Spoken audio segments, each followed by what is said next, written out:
Yeah, the amazing thing is you look at Portland and you see fires all over the place. You see fights and, I mean, just violence. It's just so crazy. And then you talk to the governor and she acts like everything is totally normal. There's nothing wrong.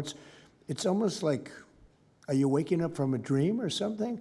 You see it on your network. You see it all over the place. And it's so bad. It's so crazy. It's like the movies you see for the kids, I guess not only the kids, adults also, where you have these bombed out cities and these bombed out people. It's like worse than that. I don't think they could make a movie as bad. And then the governor will get up and say, I don't know why they're coming here.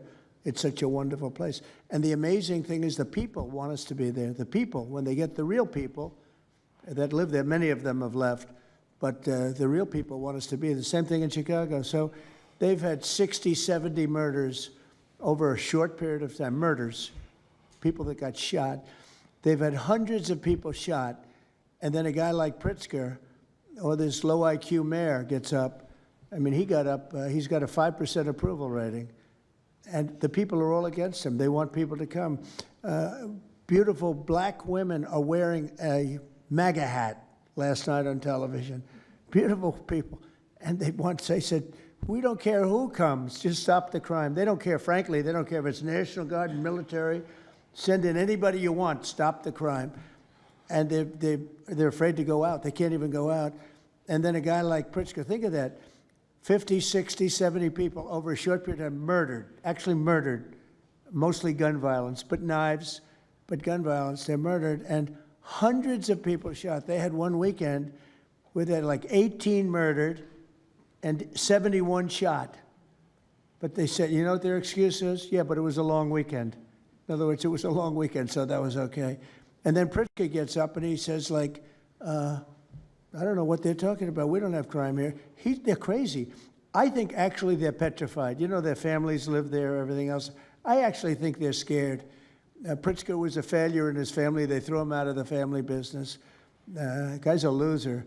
But you know what? They actually, I believe they're scared. They're actually frightened for their lives. Jack, please say a few words.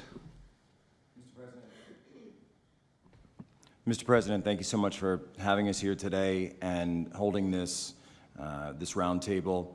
Antifa is real. Antifa has been around in various iterations for almost 100 years in some instances, going back to the Weimar Republic in Germany. And it's now been just under 1 month since we saw a far leftist murder Charlie Kirk, and we saw thousands upon thousands of people, other far leftists and people in positions of authority, people like nurses and pilots and doctors and HR departments, celebrating the death and the murder of Charlie Kirk. This sickness that's out there is absolutely real. And Mr. President, thank you for mentioning the fact that one of the bullet casings read, "Hey fascist, catch" on it. One of the other bullet casings right next to that had Bella Ciao written on it. Now, Bella Ciao is a song that is known in Antifa circles as the international anthem of Antifa. And all of us around this room that have studied Antifa, we're very familiar with these symbols. And Mr. President, I think the situation is getting worse. When you look at people like Luigi Maggioni in his 20s, Thomas Matthew Crooks, of course, who took a shot at you, sir, the ICE shooter in Dallas, and now this Tyler Robinson, we're starting to see a pattern of more and more murderous violence. And this same violence is not just random. It is targeted assassinations, which are getting worse. And every single one of us in this room that goes out there, and obviously you as well, sir, and all the staff, we are now under that threat every single day. And working there at Turning Point USA, and I've spent just about the last month out there in Phoenix with Erica, with the family, with the team. And I will tell you this, Mr. President, even though going through something like that, which is an absolute nightmare, and people say, you know, what was it like to speak in front of all those people? It was horrible. Every second of it was horrible. But we're not going to quit. And Turning Point USA is continuing the tour that Charlie was on. We had 6,000 people when we went back to Utah. We had 5,000 people last night in Montana, if you can believe that. We are continuing to organize on campus. We are getting more and more people coming out in the face of this threat, knowing what happened to Charlie. But Mr. President, we need to do something about this, because I fear that the next one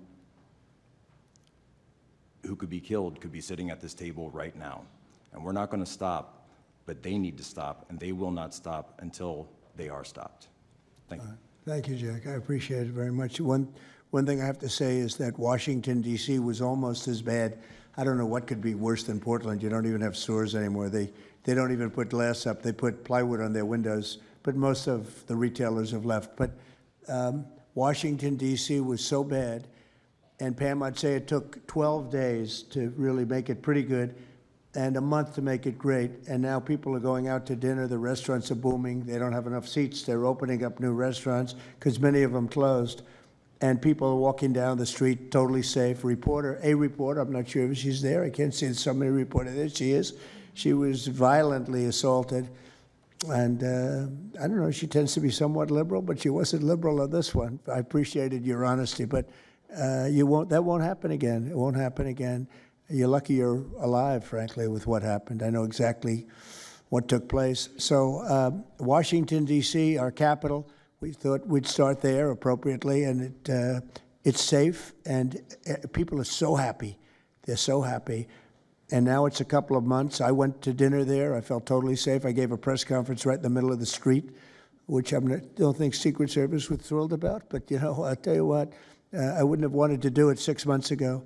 It's incredible what happened. Now we're in Memphis. As you know, we're having a great impact in Memphis. It's been only a week, but it's, Cash, I hear it's been amazing what's happening there just very early. But you take a look at D.C. and you take a look at some of the other. We've had a big impact.